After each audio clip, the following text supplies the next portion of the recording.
Hello and welcome to North Country Matters. My name is Donna Seymour. I'm a member of the St. Lawrence County branch of the American Association of University Women, one of the civic partners for this show. Today we are hosting a conversation with Bobby Gordon from the Potsdam Public Library. Bobby, it's so nice to have you here. Bobby is the coordinator of the Fred W. Cleveland Computer Center here in the public library. I like to think of this as one of the hidden treasures of Potsdam because we're in the basement of the building, and it's not obvious to people when you look at the public library that there's a lot going on down here in the basement, is it? Right, and we don't want to remain a hidden treasure. That's exactly right.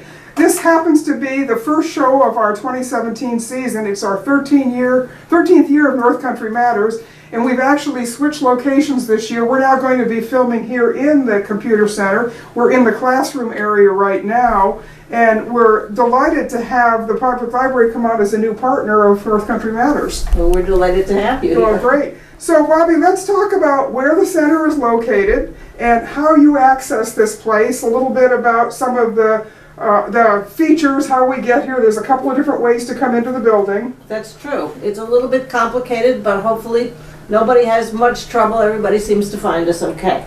So we are in the basement, as Donna said, and you can easily reach us by actually going into the library itself. For those who don't know, the library is on Park Street, number 2 Park Street, and if you go to the library itself, the staff at the circulation desk can direct you to the stairs that go right downstairs to our very door.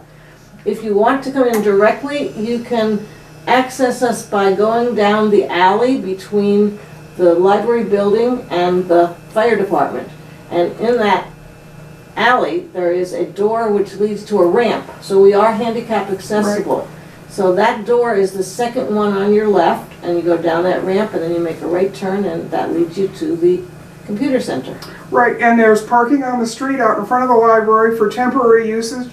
If you go around the corner and behind the fire station, there's the municipal parking lot at the public safety building, which is connected. So there's lots of parking, there's lots of accessibility. Anybody who's familiar with the Friends of the Public Library, you're kind of around the corner and behind where they are. So that's easy to find. Bobby, tell us how the computer center came into being. Who was Fred Cleveland? Because this is what the computer center is named after. How was the need for the center identified? Well, the need was really apparent because at the time that this computer center was thought of, it became increasingly apparent that digital literacy and technology was becoming more and more and more critical, and so it just seemed like the natural thing. And the director at that time, Pat Musanti, was very, very interested in expanding the role of the library in becoming a great resource for the entire area. So this just seemed like a natural addition. Fred Cleveland was he was a native of Potsdam and a long-time member of the board on the library.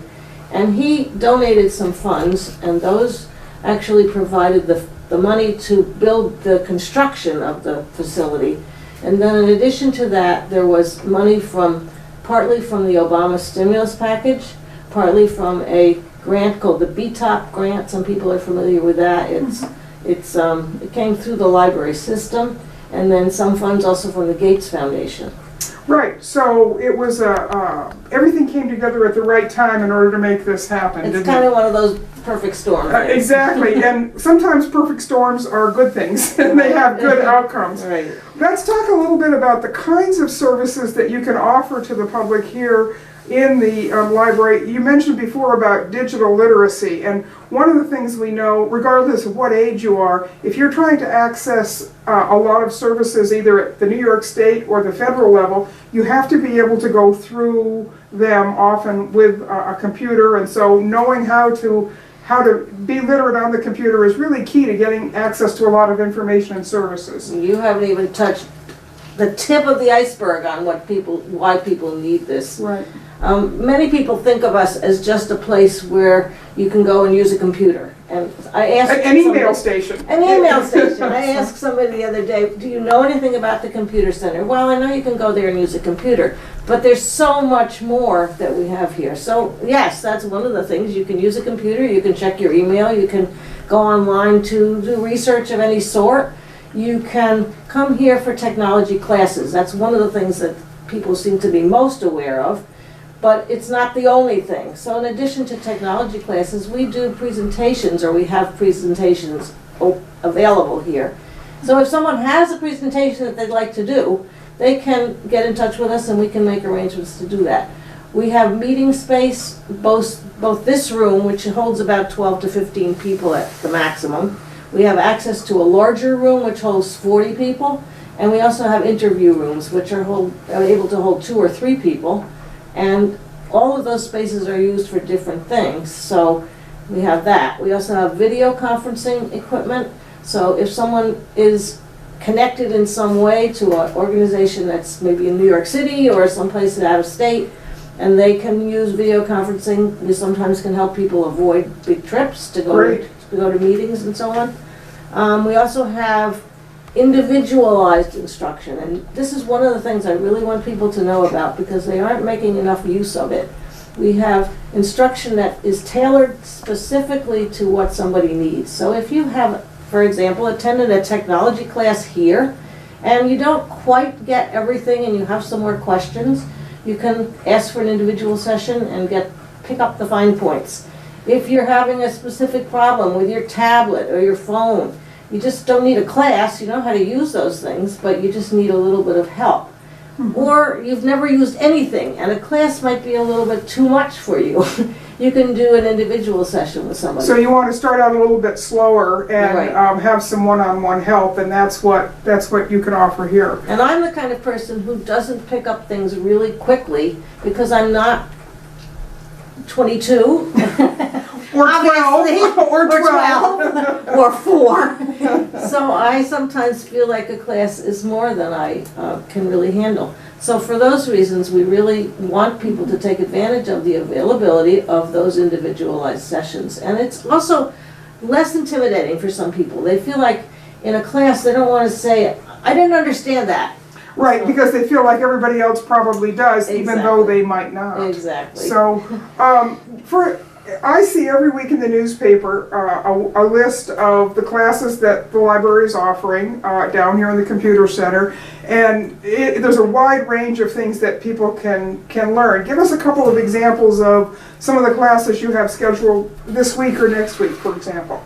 Okay, this week, now you put me on the spot, Donna, because I don't have that sheet right in front of me that gives me the exact dates, but I know that we have classes coming up fairly soon in things like starting an online business. Now that's not strictly technology, but we are able to help But it's a people. piece of It's- starting a it's business, connected. sure, right. Right. We have classes in using your tablet, whether it's an iPad or an Android operating system. We have one coming up this Saturday, actually, tomorrow, on using the new operating system. Well, it's not new anymore, but Windows 10. Right? Okay, and a lot of people went out and bought a computer and didn't think anything of it. They'd always use Windows 7 and all of a sudden, oh, I don't know what to do with this That's thing, I right. hate it. So they want to come in and learn about how to do that. We have classes on using smartphones, how to do email, internet safety, just a huge variety. A few weeks ago, I came in and took a class that was offered here on how to write a blog, or at least how to get on with get your blog. We all know how to write, but how do you get your blog up? So Right. that was very interesting.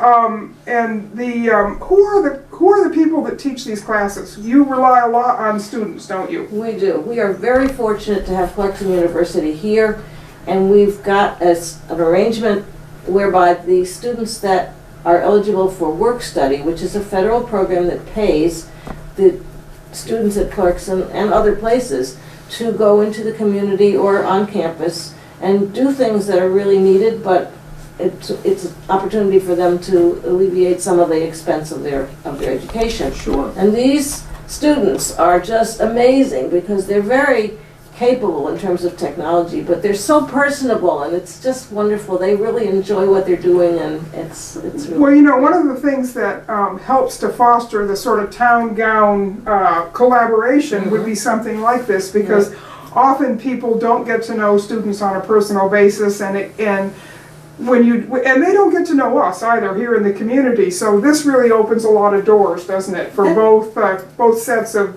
the equation. You know, it's interesting. It's kind of an aside, but that's one of the things that I hadn't really thought about, but you're absolutely right. Before I was involved with this computer center, I worked with the double literacy program, and we taught a lot of people, we worked with a lot of people from other countries, and there's another example of personal contact between somebody from Uganda or China actually getting to meet and work with and like an American. Right. And there's gains in both sides. So yes. the people from other countries get to really know Americans are nice people and they're helpful. Yes, don't pay attention to our government, pay attention to us. We did a program last spring on North Country Matters that was about the new literacy program here in Potsdam at the library that's actually for the whole county. So they talked many of the same kinds of things you're talking about in terms of digital literacy they were talking about. The large group room that you have is actually over in the public safety building, isn't it? It's the upstairs community room. Right. And for people who haven't used that or been over there, it's a wonderful space that is very flexible for meetings and for classes. Right. There is Wi-Fi available up there. We can use the projector, so if someone has a presentation to do, they can utilize that. I didn't really get to mention that presentations are becoming more and more of a part of what we do, so we're encouraging groups who have a reason to come in here and want to tell people what they do, want to encourage new members to join them, do trainings. For example, we have some agencies who come in routinely to meet with clients or people that work with them, so people who need help getting jobs, that kinds of things. Social services meets with their clients here, and it works out very well because those small interview rooms are perfect for that kind of thing. Right, and for people who have transportation barriers, having the agency come to them is a whole lot easier to make sure that they're getting the services that they need, and that they aren't being shut out because they don't have a way to get to the Canton office or whatever. Exactly, it works perfectly. Yeah, and there's also video interviews. People are also doing job interviews by video conferencing, so this gives them an opportunity to come in and have a quiet, professional space to use, doesn't it? It's perfect for that, yes. Right. It looks great. I didn't mention one more thing. Go ahead. Some of the instruction is also given by volunteers. Right. We value our volunteers so much, and they're wonderful, and they're patient, and these are people many of them are retired, but not all, and they are a valuable addition to the instruction team. I am not on the instruction team, so don't expect me to teach you anything, but you'll be able to put them in touch with the instructors, exactly. And that's a critical piece of making all that happen. One of our guests a couple of times here on North Country Matters is Andrea Montgomery from the Office of the Aging, and she has talked about how much digital literacy is something that our senior population need to be exposed to and need to become comfortable with because of needing to access certain kinds of services. And coming to a place like this and being able to get an age-appropriate class has got to be very comfortable for people who don't have the kind of digital literacy that the youngest members of our society have grown up with. Right. A large portion of the people who do come here for help are of that older category. Mature, yes. So that's good, because those are the kinds of skills that you can certainly acquire. You just need to acquire them in a safe and friendly space, and maybe at a little bit slower pace. Right, exactly. And that's one of the reasons, as you said, that the individualized instruction is really a big help. Exactly. So what are some of the outside agencies that are actually using your facilities to do trainings? You mentioned social services and some other folks, but there's other kinds of businesses can also use this, can't they? Businesses can use it if they have a presentation that is not focused on attracting people to their particular business. We can't do that kind of thing, but we have BOCES coming in here, we have transition services of BOCES. Let me think of other ones.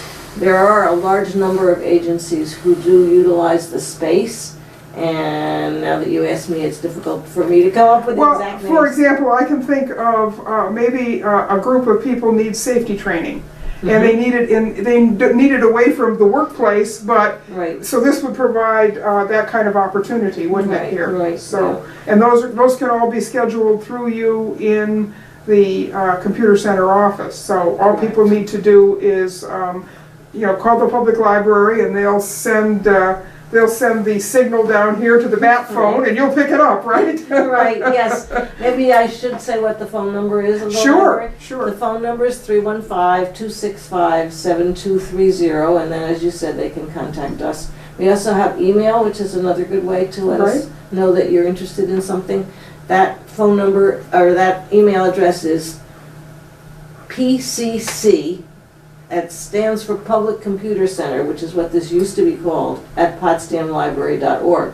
So either one of those are really important pieces of information. If you would like to attend a class, you need to register, because we have to keep track of how many people are coming so we don't overflow the room.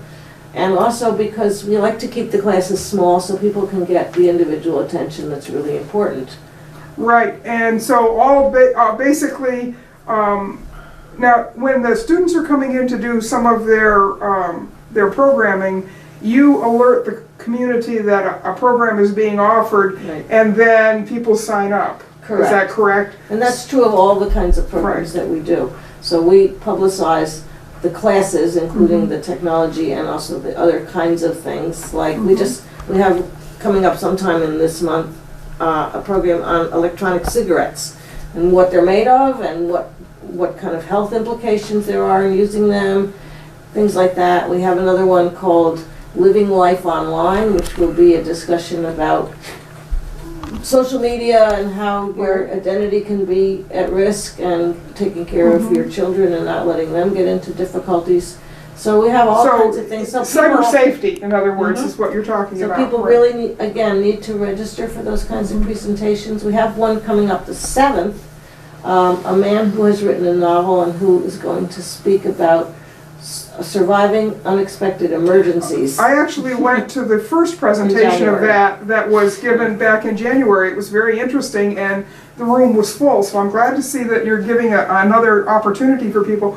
One of the things, Bobby, I wanted to chat with you about is how flexible these classes are in terms of time of day and day of the week, that there's quite a lot of flexibility there. So if someone has a kind of a rigid schedule, they can still find time when they can come to the library, can't they? They can. We have classes during the day on weekdays. We also have one of the students from Clarkson does come on Saturdays. We have another person who's doing some youth programming, which is something we're getting into now, on Sunday. So even that is possible, but the reason it's so flexible is that if you cannot arrange to come to when the class is given, you can still come to the individual session. So you can get the same information, the same help, just one-on-one, which is great for a lot of people. So you shouldn't think that, oh, I work at that time. Right, and so that means I can never get this information. Right. Now, you just mentioned youth programming. Describe a little bit for us about what that entails and where you envision it going. We really don't know how far it can go, but we're excited about it. We would like to welcome children into the library and into the computer center, and the kids are the ones that are the most enthusiastic. They're just excited. So we are doing a little bit of that. We've started it. We had the first class on Wednesday of this week, and there were 7 youngsters in here, and they were so enthusiastic and just had a wonderful time. So it's supposed to be a fun, enjoyable experience for the kids, but they're also supposed to be learning about coding a little bit. And things I like went that. with my granddaughter to the coding program that the library held back, I think it was in December. And we were in the community room, and that room was full, and we were all having a great time. So I know they mentioned that at that time that they were going to maybe start a coding club and continue on with that. So this is in that vein. It is, yeah. And right now we're keeping it kind of small. The difficulty is making sure that we have knowledgeable people to work with the children, and so far we're doing very well. In fact, Annie Chase, who's the new director, is involved in that, and she's sort of working with the children as Oh, well. good. So it's And I have a feeling that after about 3 sessions, the kids will be probably running the entire program. could be. So we have, you have this very nice brochure that you showed me when we came down the other day, and it talks a lot about the services and describes the rooms. One of the things, Bobby, I think people would be interested to know is the kinds of computer and related equipment that you actually have here in the library that can be used. Right. So if you want to describe that a little bit for folks. Sure. We have computers, as I said, and we have now some computers with the operating system Windows 10 and some with Windows 7 still, because there are lots of people who don't have Windows 10. We do not have tablets or smartphones, but we do have projectors, so people can do a presentation and use our projectors. We have video conferencing equipment, as I mentioned. We have a printer, so if you're online and you need to print something, printing is black and white only, but we do offer that availability. Let's see what other kind of equipment we have. Now, if, for example, if somebody's coming in and they're doing a program and they need to show video clips, you have the ability to show video clips through DVDs and that sort of thing as well. So if that's part of the presentation or part of the class, you're able to take care of that.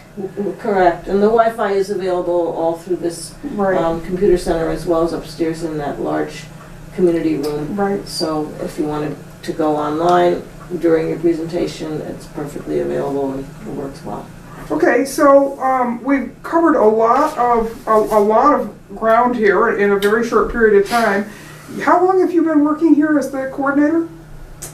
Well, I think it's a little over 2 years. Okay, so as you think back over your 2 years, what have you seen that has changed, and how has this grown as a resource in the community, and where do you envision it going next? I think it's grown in the breadth of things that we're offering. For example, getting into youth programming is not something that we were doing until recently. We are doing more different kinds of programs. We're encouraging more outside agencies or just individuals who want to do presentations. I forgot to mention, we did have one several times. We had someone come in and talk about how to look for and secure grant funding. And that was a very, very well attended presentation. So we're always looking for new sources. So if people have ideas, they should definitely come to you because they will find a very welcoming space. Absolutely. I'm glad you said that, because that's what I wanted to make sure is people knew if they have a presentation that they think people would be interested in, by all means, contact us and we'll set it up. If they have an agency that needs a meeting space, a club, a book club, any kind of club like that, if you have a group of children who want to get together and play Dungeons and Dragons. Even something like that would be absolutely birthday parties? Maybe. Without the cake and ice cream, right? But that kind of a thing. If there's even it doesn't have to necessarily be computer oriented. You could host a chess club, couldn't you? Or those kinds of things as well. Exactly right. We're hoping to set up some things for youth particularly, but it could be for adults too. So things like playing board games, or arts and crafts, or doing science experiments. What we need are people who would be interested in working with children, doing those kinds of things, to come in and volunteer their time to do that. So if anybody is listening to this presentation and they're interested in working with children, it'd be strictly on a volunteer basis, but it's a lot of fun. And we'd be delighted if somebody would let us know that they'd be willing. And that's one of the things that we know, that in a community that is successfully engaging its young people in the life of that community and meeting their needs, everything works better. Absolutely. Everything works better. So really, what you're saying is that this is just part of a 21st century library, isn't it? To have a computer center and to be thinking about digital literacy. I know the library does a lot now with online books, in the sense that you can download books. So that's another feature of what this library offers as a service. And we might mention to folks that, as far as I know, Potsdam Library is still the biggest library in the North Country library system in terms of the number of patrons and the number of pieces of literature or library type materials that goes out to the community, isn't it? It is. I think that's a reflection on the leadership of the library, and it started with Pat and it's continuing now. That's right. And we just want this library to serve the needs of the people. And I know when you spoke with the other people from the library, you spoke to Sarah Sachs and Maria Morrison about the new concept we have called Life, which is learning is for everyone, and that includes the computer center as well as the adult literacy and the youth programming. And that's part of the vision that we have, that we want to be the resource for all ages, all kinds of interests, and some of the things I just mentioned about the plans for the youth programming. Right, now, we had chatted about the Clarkson students who are actually able to serve their work-study hours here. Do you have students from SUNY Potsdam who are also able to do that, or has that relationship not been developed yet as far as it could be? I would say that that's accurate. It hasn't been developed, but I'm sure that we could, and that's another avenue for me to explore, is how to get those students involved as well. We would also welcome volunteers from the universities. We have had some in the past, and it works out very well because those volunteers are also very technically savvy and personable, you know, if they're volunteering, you know. So it sounds like at least during the academic year, you have tons of things going on here. What happens during the downtimes, maybe the breaks between semester or in the summer? Does the volume go down or does it change? The volume goes down, there's no two ways about that, but what we're really hoping to do is to get more involvement from the community, people who would like to perhaps present some kind of an interesting topic that they know about, or would be willing or able to instruct in technology, because we have a wealth of opportunity in this community. We certainly do. So I would encourage anyone who's interested in doing that. It doesn't mean that you have to be committed to a schedule. You might want to come in a couple of times to just do a couple of classes, or your schedule is yours. You have to just tell us when it's convenient for you, and we set it up, and then wait for people will come. People will come. And you don't have any trouble filling classes, do you? I mean, it seems like you've offered the same thing on multiple occasions, so there is still a need to fill for those topics. The interesting thing is we never really know. For example, one of the Clarkson students may say, and has just said, I would like to teach a class on starting an online business. I have no idea whether people will actually come, so sometimes we schedule things and it doesn't turn out. We do classes on social media, and sometimes everybody wants to learn about Twitter, or they want to learn, and sometimes nobody shows up. Well, we know in advance because they have to register, but it's... So some of these topics cycle through time as well. Right. Okay. And maybe we'll do a class on Microsoft Word. Right. And one time we'll get a full class, which is 5. For that class, we feel that's an appropriate number. And the next time there'll only be 1. But we offer it anyway because that one person needs it, right? That's what we do. Well, Bobby, thank you very much for coming in and for, actually, we came to you. But, which I really appreciate. Yes, exactly. But thank you for, you've really given us a sense of what the facility is like and what the possibilities are for this facility, and I hope that this edition of North Country Matters will make sure that this is not a hidden treasure for much longer. That would be wonderful. Thank you for coming in. Thank you. Our time is up. Thank you for watching. These conversations are a production of North Country Matters, which is filmed here in the Potsdam Public Library's Fred W. Cleveland Computer Center. The show is a civic collaboration between the American Association of University Women and the League of Women Voters of St. Lawrence County and the Potsdam Public Library. Remember, until next time, our North Country matters, and it matters more than ever. Thank you. Bobby, thanks so much. Thank you. Just a great conversation. I really appreciate it. Covered most of it. I think we did.